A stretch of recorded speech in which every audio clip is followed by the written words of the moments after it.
tubatse hano imyinshi bifite kane ngingi muhamona mingi kama hii ni 4 iminini kuri yo ibifite 6 refu ina noneho ni yindi minini ifite 12 sasa ni ile refu kweli kweli bafasha amaboko bayareze wamechukua mikono wakiwa wameweka hapo misumari wakiirushia misumari bamwambitse ikamba ry'amahoro wakiwa wamembalisha taji bari bamukubise inkoni y'abaroma yagiraga amashamwe ari walikuwa wamepiga fimbo ya Warumi kuri buri musozo wiryo shamye kwa kila mwisho hapo habaga harimo akantu kagakoroshe kulikuwa na kama msumari iliyokunjwa bakubitika baturi nyama wakipiga inaleta ari kuvirirana akiwa ana kambungamwe ai ashimwe we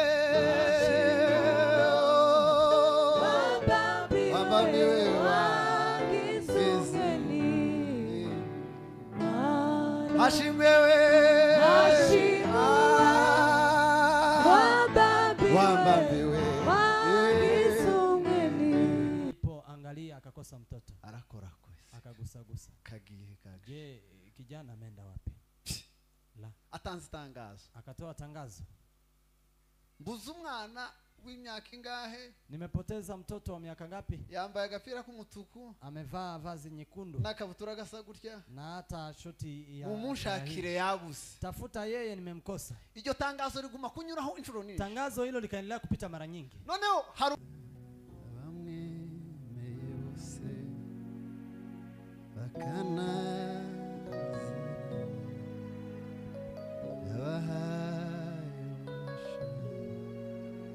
gose ukwitwa abana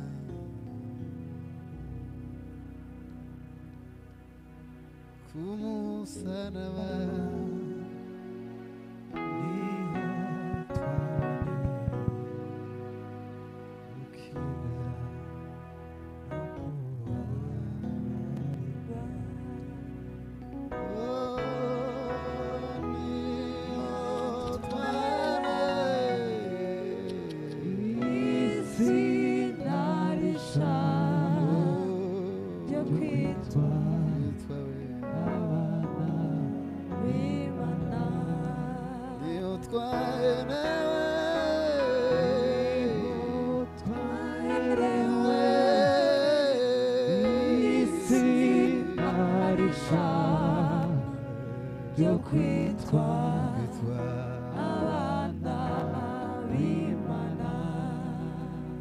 katwongere dukomera Imana amashi n'abasigaye dufatanye twese dukomera Imana amashi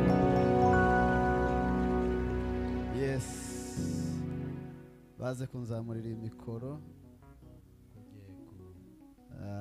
twongeye gushima Imana duhaye uyu mugoroba tunamshukuru Mungu aliyetupa jioni hii Imana himbazwe Mungu apewe sifa kubabonetse twese kwa wale wote ambao wamepatikana Imana yongere ibaho umugisha Mungu awabariki tena abaje umugoroba batabonetse mu gitondo wala ambao wamekuja jioni na hawakupatikana asubuhi wenka bazamura ibiganza tubabone inua mikono ili tuweze kuona namwe tubakire mubakomera amashina shangilia kwa makofi Imana ibaho umugisha mwinshi Mungu awabariki sana ko turaganira ku nyungu z'umusaraba wa Kristo tunazungumza juu ya faida ya msalaba wa Kristo umusaraba ufite bice bibiri msalaba una sehemu mbili igice ca mbere sehemu ya kwanza ni umurimo Yesu yariko akora wo kutwunga n'Imana ni kazi Yesu aliyofanya kutuunganisha na Mungu kandi yarawurangije Yesu na ameshamaliza Yesu Bwana sifiwe sana amen haleluya haleluya umurimo wo kutwunga n'Imana kazi ya kutuunga na Mungu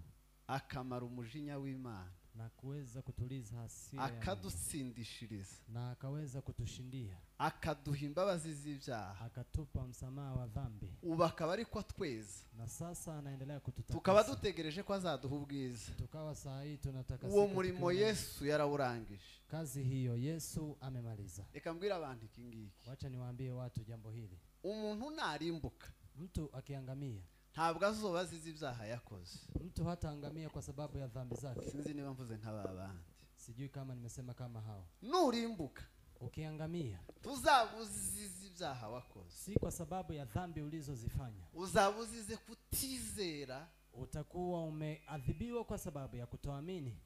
Bwana sifiwe sana. Amen. Reka mbisubiremo. Chanirudie. Umuyobozi wa gahunda yadusomeye muri Yohana, Kiongozi wa ibada ameweza kusoma katika haravuga ngo Yohana. Imana yakunze abari mwese, Akasema kama vile Mungu alivyoupenda ulimwengu zatumye itanga Yesu, na akamtoa mwanawe Yesu, kugira ngo umuntu umwizera wese ili atakayemwamini yote ntakarimbuke. asiangamie. Umusaraba Msalabani harimo inzira y'ubugingo, kuna njia ya uzima wa milele. hirya y'umusaraba Baada nje ya msalaba hariho inzira iganisha kukurimbuka. kuna njia ielekeayo mauti. Ni kumuririmbyi yavuze, Ndivyo mwimbaji akasema, umusaraba msalabani ni mu nzira ituganisha mu ni bugingo, katika njia ituelekeao katika hirya uzima wa milele. y'umusaraba Nje ya msalaba, niba ariyo nzira uri kunyuramo, kama ndiyo njia unayoipitia, ntizakugeza mu bugingo, haitakufikisha kwenye uzima wa ntizakugeza milele. mu rupfu no kurimbuka. Itakufikisha kwenye kifo na kuangamia. Hirya y'umusaraba bonayo n'umunwa kuzimu waka, nyamara we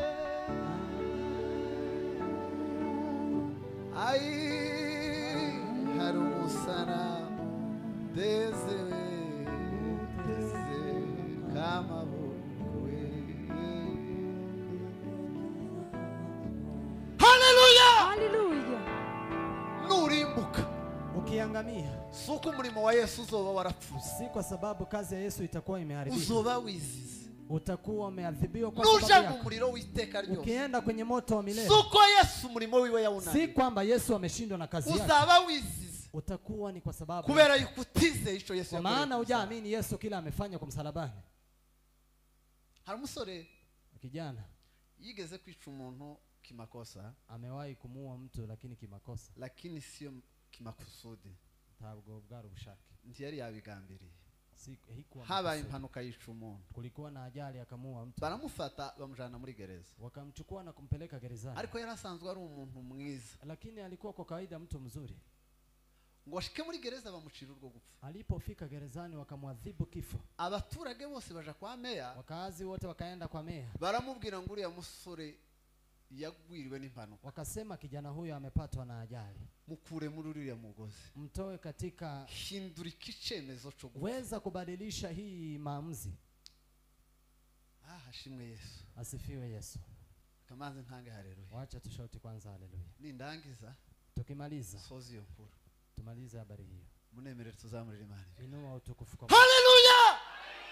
Nurimbuka ukiangamia, tuzobuzize Yesu wananiwe si kugushora. kwamba Yesu ameshindwa kukukomboa, Uzobuzize ni kwa sababu yako wewe kutizera wagucunga, kutoamini aliyekukomboa, kutizera umusaraba. kutoamini kazi ya msalaba. Meya Meya arabyumva, akasikia yambara ikanzu ry'umweru, na akaweza kuvalia kanzu leupe, ashira mu mupfuko urwandiko rwo kuja kuvuguruza cacemeza, akaweka mfukoni nyaraka ya kwenda kuweza kupinga mwamzi huyo, cyo kuja gukuza wa musore muri, ili aweze akamtoe kijana huyo katika gereza. aje kumubwira ngo from now Akienda kumwambia tangu sasa urarekuwe, sasa umeachiliwa, icaha kirarangiye, dhambi imefutwa.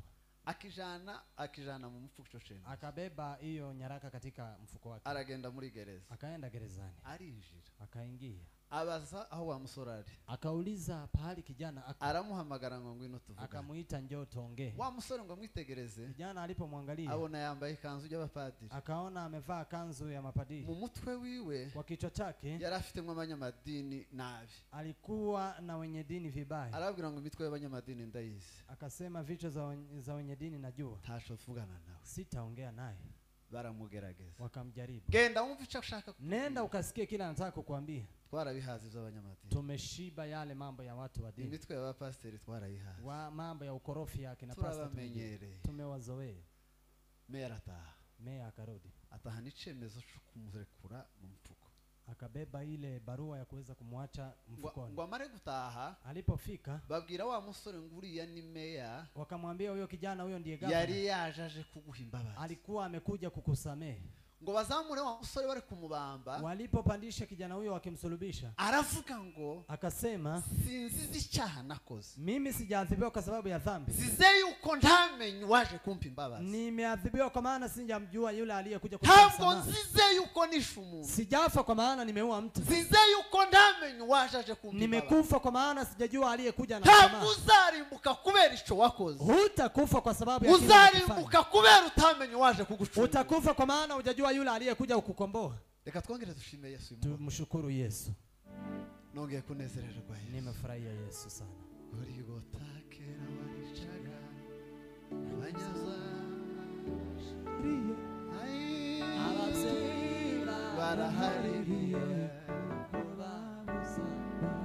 izina ryawe wagiyeyo ntiyagarutse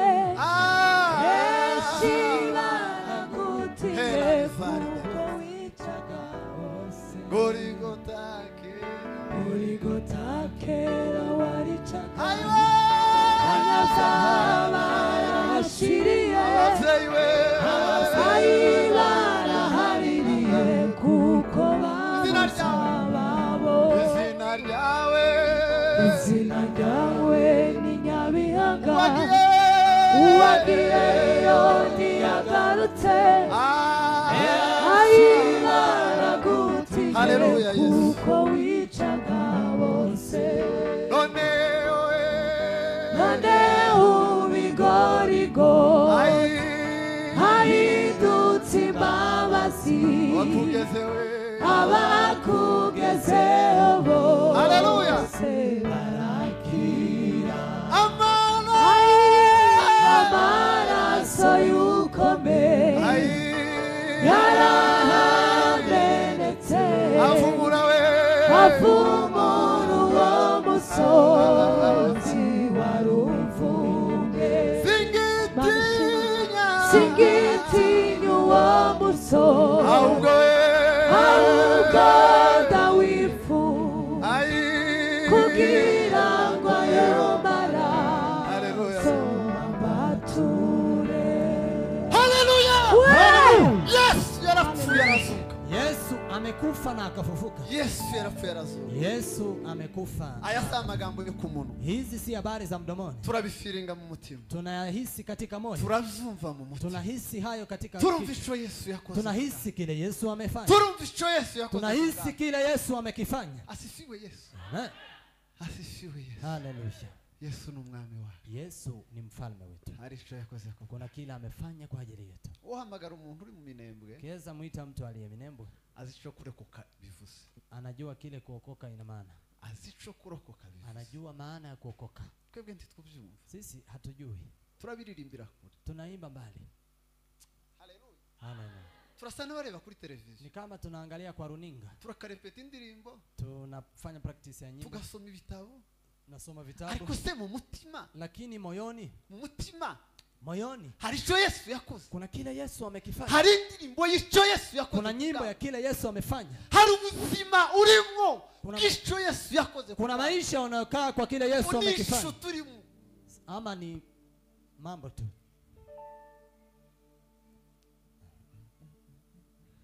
anyurura amahoro ampunezerowe ndashima Yesu yaburaniye naje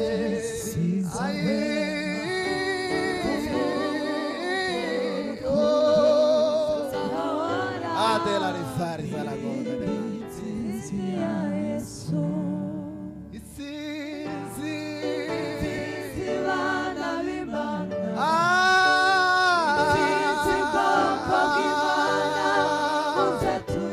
Opera rifari denizayo Yesu dukomere Imana amashi shangilia Mungu kwa makofi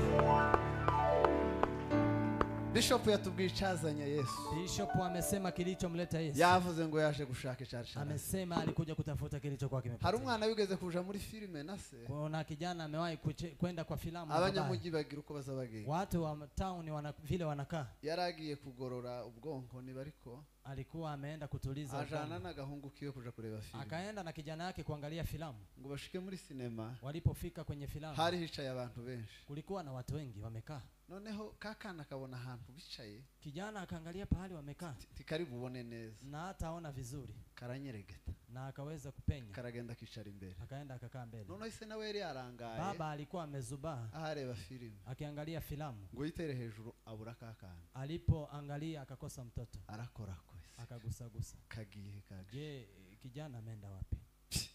La. Atanze itangazo. Akatoa tangazo. Mbuze umwana w'imyaka ingahe? Nimepoteza mtoto wa miaka ngapi? Yambaye agapira k'umutuku. Amevaa vazi nyekundu. N'akabutura gasa gutya. Na hata shoti ya Mumunshakire yabuze. Tafuta yeye nimemkosa. Iryo tangazo riguma kunyuraho inshuro nyinshi. Tangazo hilo likaendelea kupita mara nyingi. Noneho hari umugabo wari wicaranye nako kana. Kuna mume alikuwa amekaa na Noneho kijana huyo. akakareba mu maso. Anaangalia mtoto huyo. Akasiko habashaka. Si huyu ndiye wanatafuta? Arakabaza tese sha. Akamuuliza je, Si wewe habashaka. si ni wewe wanatafuta? Ukamara karamurira ariko uko hambona. Kakamwangalia, je, vile unaniona? Kurabona ndi umuntu wozimira. Unaona mimi ni mtu anayepotea? Wande Vile unaniangalia. kumutegera amatangazo. Wewe endelea kusikiza matangazo. Biblia kwiravuga ngo Yesu yaje gushaka icyarazi. Biblia inasema Yesu alikuja kutafuta kilichokuwa habe kimepotea. nuwazimia agafata mikoro ngo Yesu yaje gushaka icyarazi. Na hata aliyezimia anachukua microphone eti Yesu amekuja kutafuta kilichokuwa ninde kimepotea. wazimia? Nani aliyepotea? Imana ibamugisha. Mungu awabariki. Tubane muri Pasaka. Tukae pamoja kwa Pasaka. Reka dukomereza ahangaha. Tuendelee hapo. Twari tugeze. Pahali tulikuwa. Ndavuga kuri iki gice cya kabiri. Tutaongea kwa hii sehemu ya pili. Haleluya. Nababwiye ngo umurimo wa Yesu wo kutungana Imana. Nimewaambia kazi ya Yesu ya kutuunga na Mungu Wararangiye. imeshaisha. Hasigaye umurimo wawe. Imebaki kazi yako Wo kwizera Yesu ya Kristo. kumwamini Yesu Kristo. Yo kwizera w'abantu. Kuamini aliyesulubishwa. Yo kwemera ico gitambo cha Yesu. Kuweza kukubali dhabihu yake Yesu. Kuko kirahagije. Kwa maana imetosha. Icyakabiri kumusaraba. Jambo la pili, msalabani. Ico Yesu yaje gukora. Kile Yesu amekuja Ari kukifanya. kumusaraba. Akiwa msalabani. Nyuma yo kutungana Imana. Baada ya kutuunganisha na Mungu. Yarafite undi murimo wa kabiri. Alikuwa na kazi nyingine ya pili. Wo kutungana abantu. Ya kutuunganisha na watu. Cyagiti gitambitse. Ule mti ambao unaenda Kivuga kipana. kunga abantu Inasema n'abantu. kuwaunga watu na wengine. Abari mu majepfo no majyaruguru. Waliokuwa kaskazini kusini. Aba mazuru manini na wale wa mapua makubwa na marefu madogo. Ego. Abazungu n'abirabura. Wale weupe pia weusi. Abo dusangiye ubwoko nabo tutafanya. Wale tunaochangia kabila na wale tusiochangia kubera kabila. dusangiye amaraso. Kwa maana tunachangia damu. Kubera isano dufitaye. Kwa maana ya uhusiano tunao. Yesu yaje kutwungana. Yesu amekuja kutuunga. Reka tusome ijambo ry'Imana. Tusome neno. Dusubire harya twari turi mu Bagalatiya igice cya kabiri umurongo wa Galatia 2:20. Evangeliste Socrate aze kudufasha. Kuja kutusaidia. Mumuhe mikoro. Mkampe mic. Kugira ngo nze guheza bishop umwanya. Ili tukampe bishop nafasi. Nezerewe Yesu waducunguye. Nimefurahia Yesu aliyetukomboa. Iyo utitanga tuba turi hehe? Kama ungejitoa. Iyi saha mba ndi hehe Mana? Nimelikuwa wapi Bwana? Ni bihe byiringiro nari kuba mfite? Tumaini ipi niliyokuwa nayo? Ni bihe bitekerezo nari kuba mfite? Mafikra yapi? Ni kihe cyerekezo nari kuba mfite? Mwelekeo upi niliyokuwa nao? Ndashima Yesu wacu. Namshukuru Yesu aliyenikomboa. Tacha takoze Yesu. Hakuna kile aje. Hari umuririmbyi waririmbye. Mwimbaji akaimba. Bwana sifiwe sana. Amen. Aravuga ngo ninde ubwiza bwe bwo mwijuru. Akasema nikimtazama uzuri wake. Cyo gitero kigiye kumara nk'umwaka caramfasha. Hiyo pambio imemaliza mwaka mzima. Chamfasha ari mu mugoroba. Imeweza kunishika. Aravuga ngo ninde ubwiza bwe bwo mwijuru. Akasema nikitazama uzuri wake. Nzoza ndirimba ikiteka ryose. Takuwa naimba nini? Nzoza ndirimba. Takuwa naimba. Ngo mubwira nti. Nikimwambia hivi. Yesu ni iki chako? Yesu, kwa nini umenipenda? Wachi iki? Je, umenipenda kwa nini? Wachi iki? Ukanipenda kwa nini? Kunkura mu mubari w'abarimbuka. Kunitoa kwa orodha ya wale wanaoangamia. Kwa nini umenipenda? Yesu yarakoze. Yesu amefanya. Ngo musizi Imana yavuze byose. Kwa mema yote Bwana aliyosema. Muri disikuru zose ziryoshye Imana. Kwa ile misemo yote Yesu Mungu amesema. Muri disikuru nziza dukundira Imana yatu. Kwa misemo mizuri Mungu ameweza kutuambia. Ngo nta disikuru irutiki ngiki. Hakuna ile msemo inazidi haya. Ngo yuko Yesu ya. Ya kuwa Yesu amenipenda. Abagalatiya 2 umurongo wa Galatia 2 mstari wa 20. Umurongo wa 20 rwandiko Paulo yandikiye Abagalatiya. Dusome mu izina rya Yesu Kristo. Yego. Nabambanywe na Kristo ariko ndiho. Nabambanywe na Kristo ariko ndahari. Nyamara sije uriho. Ariko sinjewe uriho, ahubwo ni Kristo uriho muri nge. ibintu byinshi biratunanira kubera yuko tuvuga yuko twabambanywe na Kristo ariko tugakomeza kuba twebwe. Tunasema tumesulubishwa na Kristo lakini tunaendelea kuwa akina sisi. Ngiye kuganira uyu mugoroba n'umuntu utakiriwe. Naenda kuzungumza na mtu ambaye si yeye. Ahubwo Kristo uri muri we. Bali Kristo yumo ndani yake. Ibyo nkora byose nkiriho mu mubiri bikoreshwa no kwizera umwana w'Imana wankunze akanyitangira. Amen. Subiramo. Rudia. Nabambanywe na Kristo ariko ndiho. Nyamara sije uriho, ariko sinje ukiriho, ahubwo ni Kristo uriho muri nge. Kuko niba ukiriho wewe, kama upo bado wewe. Turasoza. Ibyo nkora byose nkiriho mu mubiri bikoreshwa no kwizera umwana w'Imana wankunze akanyitangira. Amen. Turasoza. Desire yigeze kuvuga ngira ngo nejo bundi yabivuze. Desire amewahi kusema, nafikiri ni juzi. Aravuga ngo umuntu agenge nko ku muhanda akagira ibyago akagongwa n'ikamyo. Anasema mtu akienda barabarani aweze kupatana na neza ikamyo ikamuzingira mu mapine. Roli inaweza kukuangukia kweli, inaweza kukufinya. Umuntu yohaguruka akazereka abantu ngo ikamyo yangonze ngo nashishutse hano. Anaweza akasimama na kuonyesha watu nimeweza kuumia hapa tu. Birashoboka. Inawezekana. Ikamyo yakugonze neza. Ile roli ikiwa imekupitia kweli, imekugonga. Habe nubwo itoba yikoreye kitu. Hata iwe haijabeba kitu. Mugahura neza. Mupatane vizuri kweli. Nta muntu wohura na Yesu neza nya Yesu. Kuna yule ambaye anaweza kupatana na Yesu kweli. Akabambanywa nawe. Na asulubishwe na yeye. Ngo akomeze kuba we. Na aendelee kuwa yeye. Kabisubire. Chanirudie. Nta muntu wohura na Yesu. Hakuna anayeweza kupatana na Yesu. Akabambanwa na Kristo. Na kusulubishwa na Kristo. Agapfana nawe. Na kufa na yeye. Akazukana nawe. Na kufufuka nawe. Akaguma kuba we. Na aendelee kubaki yule. Sinjuriho. Si mimi nipo. Kristo uriho muri. Kristo yumo ndani yangu. Ivyo nkora vyose. Ninayafanya yote. Sinje ukibikora. Si mimi anaifanya. Ni Kristo uri muri. Kristo aliye ndani yangu. Tuanze tumwishubahiro hanyuma Bwana utukufu alafu aweze kusoma. Asifiwe Yesu. Haleluya. Abakorinto wa kabiri. Waraka wa Paulo wa pili kwa Korinto. 5 umurongo wa 15. 5:15. Yego. Rwandiko Paulo yandikiye Abakorinto. Waraka wake Paulo. Rwandiko rwa kabiri ibice 5 umurongo wa 17. Yego. 5:17. Umuntu wese iyo ari muri Kristo aba ari icaremwe gisha, ibyakera biba bishize. Wagiye haryoshe gusa kuri wewe usa n'umenyereye. Ni haruguru yaho. 5:15. Aho ni warusomye. Oya nari nsomye 12.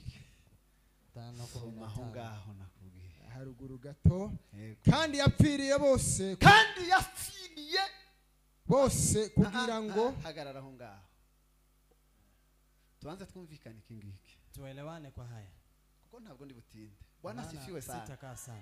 Biblia iravuze ngo kandi yapfiriye. Biblia inasema tena aliwakufia. Abo bose wewe nturimo. Hao wote kwani wewe haumo? Twumvikane. Musubize. Bwana asifiwe sana. Amen. Kandi yapfiriye. Tena aliwafia. Musubize. Yapfiriye bose. Alikufa kwa ajili ya wote. Niba yarapfiriye bose. Kama alikufa kwa ajili ya wote. Warangiza ukarimbuka. Alafu unaangamia. Uzomanuka uvuga ngo ndizize. Ushuke ukisema mimi nimeenda kwa sababu zangu. Ariko Yesu yarangije umurimo. Lakini Yesu amemaliza kazi yake. Tuanze tutange haleluya. Tushaute haleluya. Haleluya. Kandi yapfiriye bose. Tena alikufa kwa ajili ya wote. Amaraso Yesu yarahagije. Damu ya Yesu ilikuwa imetosha. Kugira ngo acungura baremwe. Ili akawakomboe watu wote. Damu ya Yesu ilitirika. Ikafika na minembwe ikawasafisha we. Damu ya Yesu ikafika la ndio maana kabira na ni wana wa Mungu. Haleluya. Asifiwe Yesu. Amen. Hela rizari gol blood. Haleluya. Kandi yapfiriye bose. Tena alikufa kwa ajili ya wote. n'abandi bazaza nyuma yacu. na wengine watakao kuja baada yetu. Yesu yarabapfiriye. Yesu alikufa kwa ajili ya wao. N'abandi bazaza mu kindi kinyejana. Na wengine ambao watakuja karne n'ikindi nyingine. gisekuruza Na kizodukurikira. hata kizazi kingine. Nabo Yesu yarabapfiriye. Hao pia Yesu Kandi alikufa kwa ajili. yapfiriye. Na tena alikufa kwa ajili ya wote. Aho. kandi yapfiriye bose No laziraje. kugira ngo abariho be gukomeza kubaho ku bwabo, kugira ngo abariho boye gukomeza kubako ku bwabo. Niba uriho ku bwawe, kama uhai kwa ajili yako, niba ukiri wewe, kama uko wewe, niba ukiri wowe, kama ni wewe, musaraba wa Yesu wagupfiriye. msalaba wa Yesu umekufa bure. Kuri wewe Yesu yazize ubusa. Kwako Yesu amekufa kazi bure. Hawezi ukafia Tushobora kumva ico Yesu yakoze. kile Yesu amekifanya. Subiramo. kandi yapfiriye bose Yego. kugira ngo abariho be gukomeza kubaho ku bwabo, ahubwo babeho kubw'uwo wabapfiriye akanabazukira. Amen. Amen. Tukomere ijambo ry'Imana. Shangilia neno kwa makofi. Wa musaraba ai Ankoni we zakuna mia kuise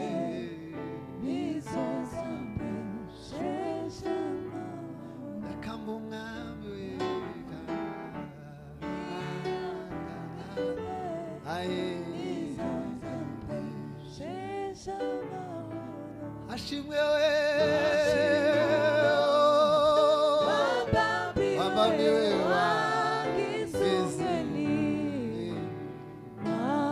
ashimwe we wabambi we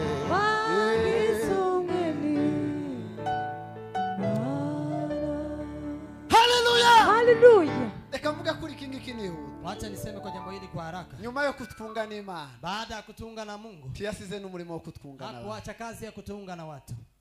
ico naco Yesu yaragikoze. Hicho Yesu pia amekifanya. Umusaraba ugomba gukemura Msalaba unafaa kutatua ibibazo byacu by'imibane. matatizo yetu ya uhusiano. Mu bibazo umusaraba ugomba gukemura. Kwa matatizo ambayo msalaba unafaa Mu kutatua. bibazo umusaraba ugomba kudukemura. Matatizo ambayo msalaba unafaa kutatua. Harimo n'imibanire yawe. Imo na uhusiano wako na watu. Reka mbabwire kingi kicoroshe. Wacha niwaambie hiki. Niba tugomba kubaho kubwo waducunguye. Kama tunafaa kuishi kwa ajili ya huyo Niba aliyetukomboa. uwo ngo waducunguye turiho kubwiwe. Kama huyo aliyetukomboa tunaishi Niba kwa ajili tari yake. twebwe turiho, Kama sisi tu. ari Kristo turiho muri twebwe. Bali ni Kristo yumo ndani yetu. Reka mbabwire uko mu ijuru babanye. Sikiliza vile mbinguni wanaishi. Bwana asifiwe sana. Asifiwe Yesu. Amen. Kuva imyaka yabaho yose tutazi. Tangu miaka yote ikuwe kabla hatujui. Imana Data, Mungu Baba, Imana Umwana, Mungu Mwana, Imana Umwuka Wera Mungu Roho Mtakatifu tibarakoroga. hawajawahi kukosana. Kasubiremo. Wacha nirudie. Iyi ni Pasaka. Hii ni Pasaka. Kuva isi yabaho, Tangu ulimwengu uwepo, n'ijuru ryabaho, mbingu pia iwepo, n'ikirere tutazi cabayeho mbere. anga pia iweze kuwepo na Imana ambayo Data. tuwepo. Mungu Baba, Imana Umwana, Mungu Mwana, Imana Umwuka Wera. Mungu Roho Mtakatifu Ruvu tibarakoroga. hawajawahi kukosana. Niba Yesu rero ari uri muri twebwe, Kama Yesu yumo ndani yetu, imico mibi tabia mbaya iziva he? utoka wapi? Niba ari ubuzima bwa Yesu buri muri twebwe wabambwe, Kama ni maisha ya Yesu aliye ndani yetu, aliyesulubishwa, tabia mbaya imico mibi inatoka wapi? yavuye. Niba warazawe n'imbuto y'Imana, Kama umeweza kuzaliwa kwa mbegu ya Mungu, ibyo bindi biza biva he? hayo mengine hutoka wapi? Biza biva he? Hutoka wapi? Niba Yesu ubuzima bwiwe bwose ibyo atarigeze abikora, Kama Yesu maisha yake yote hajawahi kufanya, warangiza ukavuga ngo nabambanywe nawe, alafu unasema si nimesulubishwa, jewe uriho, si mimi ni nipo, Kristo uriho muri jewe. Kristo ndiye aliye ndani yangu. Tabia mbaya isiva, Imico mibi yavuye. imibanire mibi isiva, Kuishi na wengine vibaya kumetoka wapi? yatokana na wale wasio amini, yatokana na wasio mjua, hawajapokea Yesu, hawajapokea Yesu Yesu maishani mwao. maishani. Haleluya! Haleluya. Asifiwe Yesu. Amen. Hari kigomba gukoreka niba Kuna Pasaka kile yageze muri lazima wowe. kifanyike kama Pasaka. Hari imefika imico ndani. igomba gushira muri Kuna wowe, tabia lazima ziishe ndani yako. ukagira imico nk'iya Yesu Kristo, Unakuwa na tabia kama za Yesu Kristo. ukagira ubuzima nk'ubwa Yesu Kristo, Maisha kama Yesu Kristo. ukabaho nk'uko Yesu yari abaye. Unakaa kama vile Yesu alikuwa anakaa. Ibibazo by'imibanire, Matatizo ya kuishi, amafuti no kurengukana hejuru, makosa na kuzozana, kwikorerana no kubebana vibaya, byari bikwiriye kurangira. ingeliisha. Somere muri Yohana wa mbere. Soma katika waraka wa kwanza wa Yohana. Ya gatatu murongo wa 14. 3:14. Urwandiko rwa Yohana wa rwa mbere igice cya 3 murongo wa 14 haranditse ngo twebwe tuzi yuko twavuye mu rupfu, Twebwe tuzi yuko twavuye mu rupfu ryari umunsi twageze ku musaraba. Siku tumefika msalabani, tumetoka katika mauti. Umunsi twavutse ubwa kabiri. Ile siku tumezaliwa mara ya pili. Tuzi yuko Tunajua ya kuwa twavuye mu rupfu, tumetoka kwenye kifo aho tukagera mu bugingo, tukagera mu bugingo. kuko dukunda bene data. Kubera iki? kwa sababu ipi? Kubera yuko dukunda bene data. Tawapenda ndugu zetu. Udakunda aguma mu rupfu. Udakunda, Yeye asiyependa, udakunda yeye asiyependa aguma he? akaa wapi? Aguma mu rupfu. Katika mauti. Umuntu wese wanga mwene se ni umwicanyi. Umuntu wese wanga mwene se ni umushinjashinja. Kila amchukiaye nduguye ni muuaji. Tibivuze gufata kanefu, Haisemi kuchukua panga cyangwa gufata isumu ugashira mu. ama kuchukua sumu na kuweka kwa. Umuntu wese wanga mwene se, Kila amchukiaye nduguye ni umwicanyi, ni muuaji. Kandi muzi yuko ari nta mwicanyi ufite ubugingo nta buhoraho. mwicanyi nashaka azaberwa buri sande. Na nyinyi mnajua ya kuwa Nashaka muzomuha amatitire yose abaho, hata mmupe twese taito zote, tuyafate, sote tuyakusanye, tuchukue, sote tuweze tuyishanyureho, tuweze yose tuyamuhe. tumpe. Tuzi yuko nta mwicanyi Tunajua ya ufite kuwa hakuna muuaji ambaye ubugingo buhoraho ana muri uzima we. wa ufite milele ubugingo buhoraho muri we. ndani yake. Iki nico kitumenyesha urukundo icari cyo, Iki nico kitumenyesha urukundo nuko Yesu yatanze ubugingo bwe ku bwacu. nuko Yesu yatanze ubugingo Natwe bwacu. ikidukwiriye nuko twitanga, nuko twatanga ubugingo bwacu ku bwa bene data. Amen. Amen. Mukomere ijambo ry'Imana. Shangilia neno la Mungu kwa makofi. Narababariwe rwose ndumwana w'Imana we. Oh haleluya, icyubahiro n'ubwiza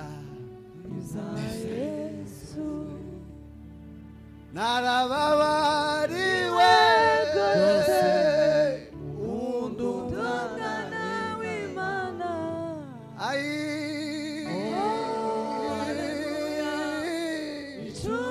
icyubahiro n'ubwiza. Hari ikintu uzanibaza, Kuna kitu wanga anajiuliza. umugore uvuga ko yageze ku musaraba Mke ambaye anasema amefika msalabani n'umugabo uvuga ko yageze ku na musaraba mume ambaye anasema amefika msalabani, bakaba mu nzu imwe, ari abantu babiri bageze ku musaraba, wanakaa kwa nyumba moja na ni watu wawili wamefika msalabani. bapfanye na Kristo bakazukana nawe, Wamekufa na Kristo wakafufuka naye, bakaba ataribo bakiriho, ari Kristo uri na muri wao bo. si wao wapo bali ni Kristo ndani yao. Baza bakorogana gute bakamara ukwezi batiyunze, Wanamaliza mwezi wakiwa wamekosana bila baza kujiunga. bashambagurana gute ubuzima bwahagarara. Wanaweza kushambuliana kivipi na maisha? Abaturanyi babiri Wakaazi wawili, bageze ku musaraba, majirani wawili ambao wamefika msalabani, reka mvuge, bavuga ko bageze ku musaraba, wanaosema wamefika msalabani, biza bigenda gute? huenda kivipi? Biza bigenda gute Inakuwaje kugira ngo baje gukizwa na Siberi? ili waende kutatuliwa na Siberka? Sari biteye ubwoba. Ni kama ni ajabu. Twarangiza tukaririmba umusaraba, Alafu tunaimba, tukanezerwa tukarira. tunaimba na kufurahi na kulia. Abaturanyi babiri Majirani wawili bombi bageze ku musaraba, wote wawili wamefika msalabani, bavuga ko bageze ku musaraba, na wanasema wamefika msalabani, baza bakorogana, wanakosana, bakamara n'umwaka na mwaka inaisha, bakazokizwa nuko umwe yahaye undi nk'isumu cyangwa yagiye hanze, na wanatatuliwa kwa kuwa mwingine ameenda ngambo maybe ama amempa sumu. biba byagenze gute? Je, imekuwaje? Mwakire Pasaka, Pokea Pasaka. mwakire Pasaka. Ubundi hari abantu bagoye kubana, Kuna watu ambao ni wagumu kuishi na wao. hari abantu bagoye Kuna watu wagumu kuishi na wao. bisaba gusa kuba warageze ku musaraba, Inafaa tu uwe umefika ariko msalaba. utarageze ku musaraba Lakini kama hujafika msalaba, tiwubana nawe, huwezi kaa na wao. kandi nawe ni igipimo cyo kukwereka yuko umusaraba wa Kristo uri muri wowe. Nawe ni kipimo ya kuonyesha kwa Tangu msalaba uko ndani papa. yako. Ama huna chochote. Ni benshi, Ni wengi. reka mbabwire bakeya, Wacha niwaambie wachache. ariko abo nabo Lakini hao tugomba kubereka ko twageze ku musaraba. lazima tuwaonyeshe tumefika msalabani. Abambere Wa kwanza ni abantu batwanga, ni watu ambao wanatuchukia, abantu batugirira ishari, watu ambao wana wivu na sisi. baragoye kubana nabo. Ni vigumu kukaa na wao.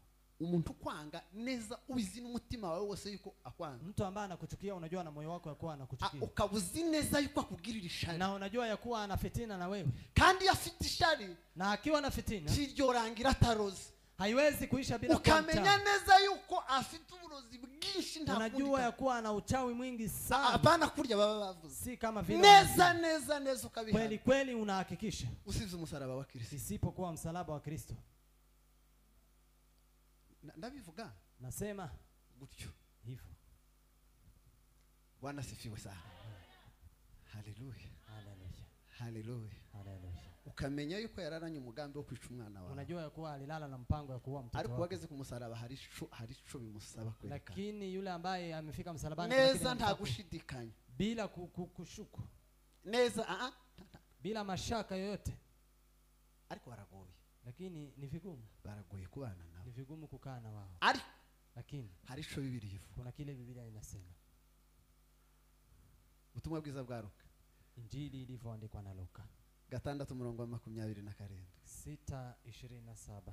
Mwumva ko dukwiriye kubana nabo, Sikiliza vile tunafaa kuishi na wao. niba twarafanye na Kristo tukazukana nawe, Kama tumekufa na Kristo niba tukafufuka. twarabambanywe na Kristo, Kama tumesulubishwa na Kristo. akaba ari twebwe tutakiriho, Na akawa sisi tu.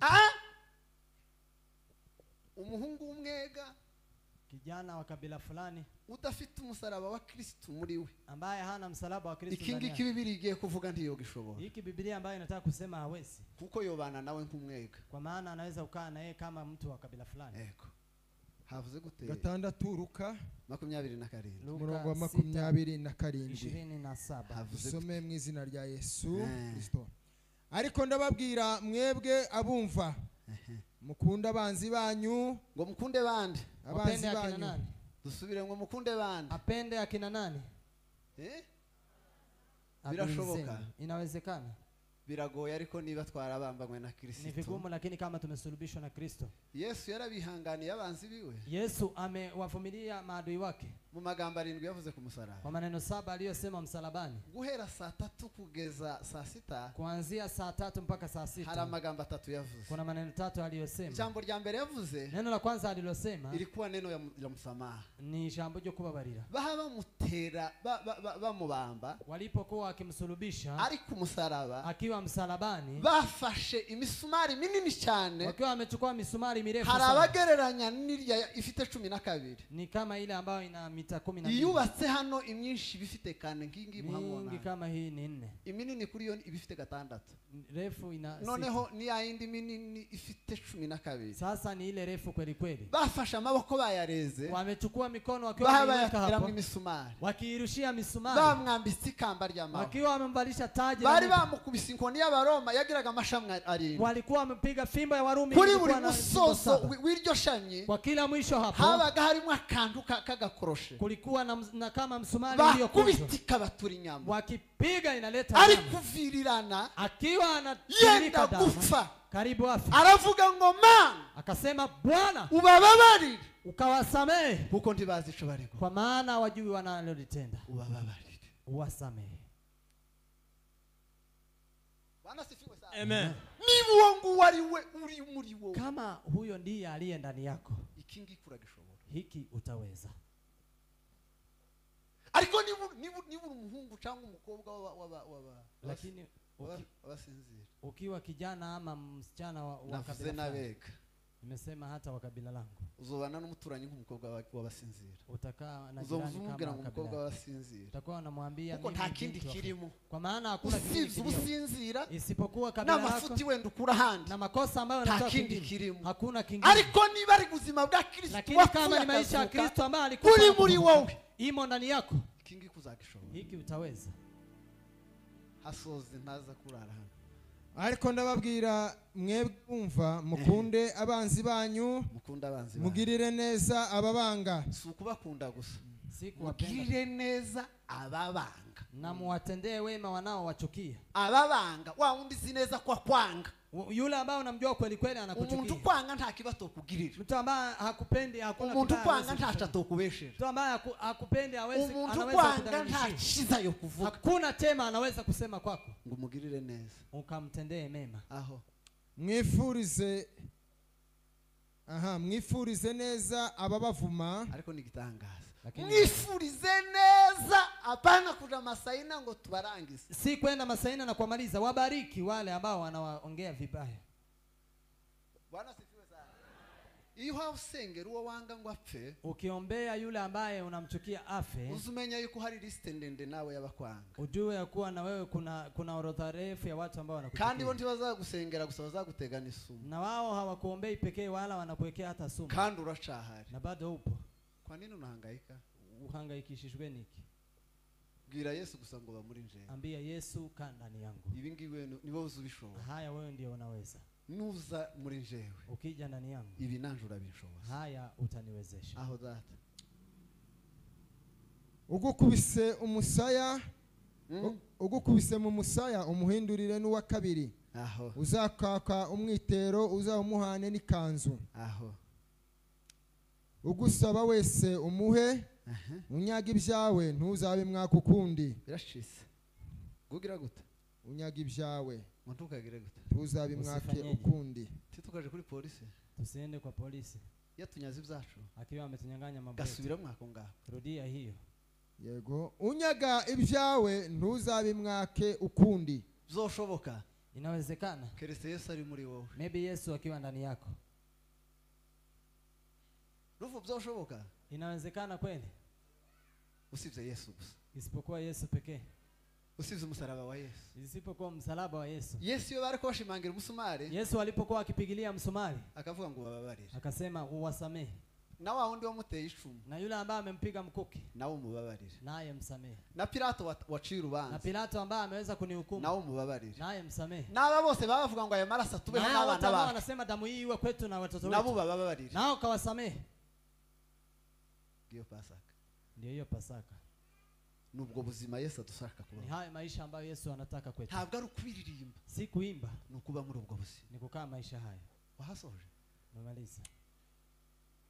Kandi uko mushaka ko abantu babagirira abariko mubagirira namwe. Amen. Uko mushaka ko abandi babagirira. Vile mnavyotaka wengine wawatendee. Abariko namwe mubagirira. Kawatendee hivyo hivyo. Nta udakunda bamuvuga neza. Hakuna yule ampende wanaomnena vizuri. Hari kumunsi wari umva bakuvuze nka nabi. Kuna siku ambayo umesikia wakinena vibaya kwako. Umera mababa. Unasikia karibu. Unasikia karibu kuzimia.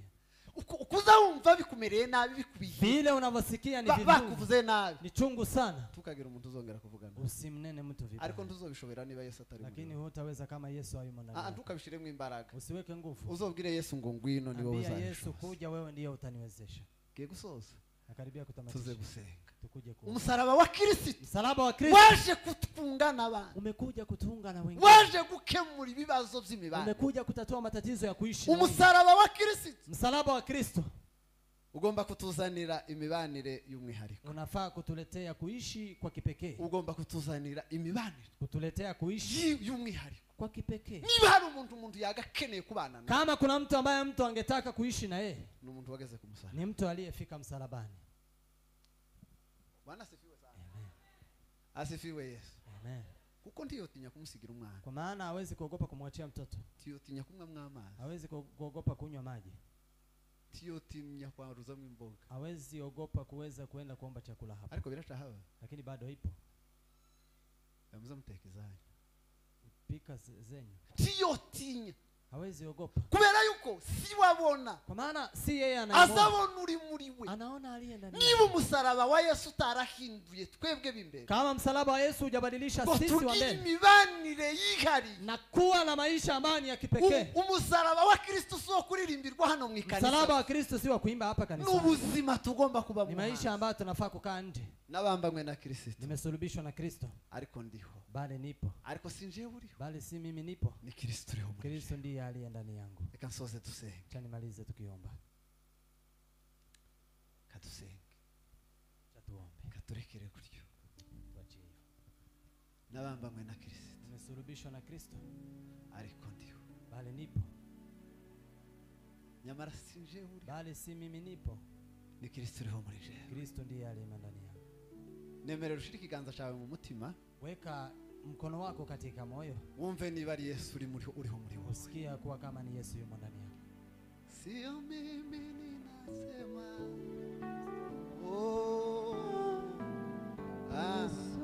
ana sio mimi, ai nasema,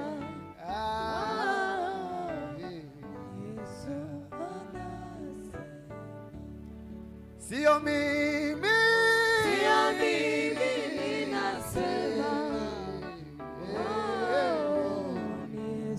de la mera fosa la sio mimi, ninasema,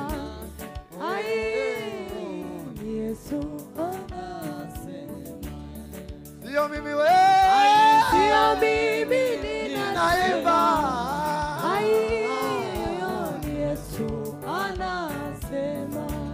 sio mimi we,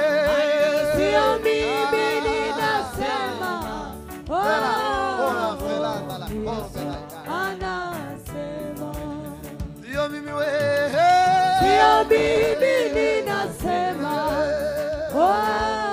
haleluya,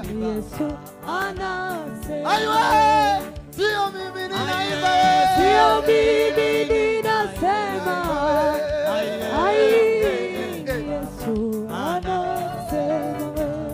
sio mimi we, aiwe, sio mimi ninaimba,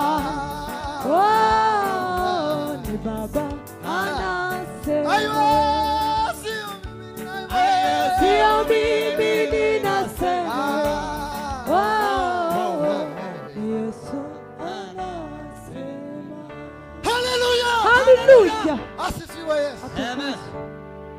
Tugiye gusenga Imana. Tunaenda kuomba Mungu. Yesu ari mu buzima bwawe, Yesu yumo maishani mwako. Yesu yaragupfiriye, Yesu amekufa kwa ajili yako. maisha yako imebadilika, Ubuzima bwawe bwarahindutse. kuramwumva Yesu ni muzima, Unahisi Yesu katika maisha yako. kuramwumva Yesu muri wowe, Unahisi Yesu katika maisha yako. kurumva ari kuvibura muri wowe, Unasikia Yesu. kurumva hari ubuzima bwa Yesu, Unasikia maisha ya Yesu yapo ndani yako. si wowe ukiriho, Si wewe upo. si wowe ukiriho, Si wewe upo. kurumva ari Yesu uri muri wowe, Unasikia ni Yesu yumo ndani yako. cyangwa byaranze. Ama imekwama. Yesu arashaka gutegea amaboko, Yesu anakungojea. Yesu arashaka gutegea amaboko, Sio mimi tena. kisonda hayo we, hayo we, tugiye gusenga, sio mimi, Sio mimi tena, oh, Kristo ndani yangu, hayo yanitosha. kwenye mapungufu, Kwenye mapungufu yangu, hayo we, ndipo nguvu zake zatimia. haleluya, Hallelujah. asifiwe Yesu. Amen. Ganiriza ubugingo bwawe, Zungumza na maisha yako. reka kwibesha Yesu ntawe urimo, Wacha kujidanganya Yesu. niba aliye. ntawe urimo, Kama hakuna, niba utarahura nawe, kama hujapatana niba naye, utaragera ku kama musaraba, hujafika msalabani, haracara amahirwe bado iko bahati yo kongera guhura naye, ya kuweza kupatana na Yesu, kugira ngo nawe aguhinde, ili nawe akakubadilisha, kugira ngo nawe akore. ili nawe Amaraso ya akubadilishe. Yesu ntarashira imbaraga, Damu ya Yesu haijaisha nguvu. amaraso ya Yesu aracyari kwakora. Damu ya Yesu bado inafanya. Niba uri mu ntege nke, Kama upo kwenye niba udhaifu, uri mu ntege nke kama unafika aracyahari kugira ngo agushire mu bado yupo ili aweze kuweka niba nguvu. waraguye Kama umeanguka, niba waraguye kama umeanguka, aracyahari kugira ngo akuzure bado yupo ili aweze niba kukuamsha. warapfuye Kama umekufa, yaje kugira ngo nawe akuzure. amekuja ili akuamshe. Tugiye gusenga, Tunaenda kuomba. haguruka dusenge. Simama tuombe. Sio mimi tena, Ai, Kristo ndani yangu, ayo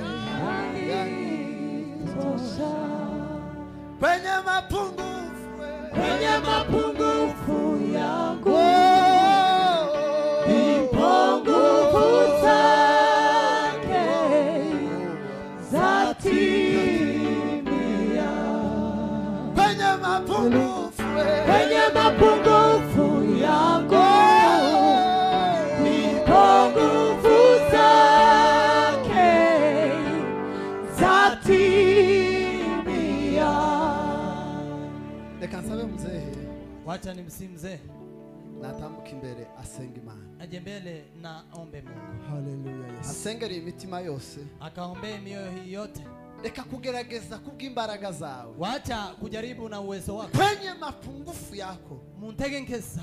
aho ngaho ni imbaraga za Kristo zigomba Hapo kuba. ndipo nguvu za Kristo zinafaa kudhihirika. Ku musaraba w'isoni, Kwa msalaba wa haya, ku musaraba w'isoni msalaba ulio wa kwari haya ukugira ngo agukize icyo cyaha kigutera ilikuwa ni isoni. ili aweze kukuokoa na dhambi iliyo na kuaibu. Cyaha, isoni z'icyaha Aibu ya dhambi yarazambaye arakirangiza. amevaa na akamaliza.